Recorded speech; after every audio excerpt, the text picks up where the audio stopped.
আসসালামু আলাইকুম। শেখ ভালো আছেন আপনি মুরব্বি? আল্লাহ রাখছে ভালোই। আচ্ছা। তো এবারে নির্বাচনে হাত পাখা রয়েছে ৩ জন প্রার্থী হয়েছে। হাত পাখা জামাত থেকে আবার জামাত রয়েছে, দাঁড়িপাল্লা। তারপর আপনার দানেশ শিশু রয়েছে বিএমপি থেকে। তো আপনি কার সমর্থন বেশি দেখতেছেন এবার?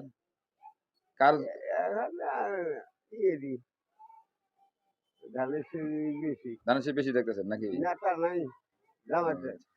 জামাতে ভোট দিলে একটা কাম হইলো নাকি? কি হয়ে গেল? হাততালি দিলে নি?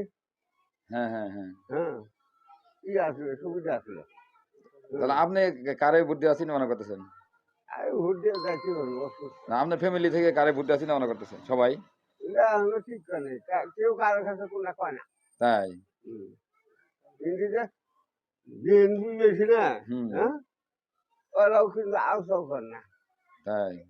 এটা বুঝতেছি।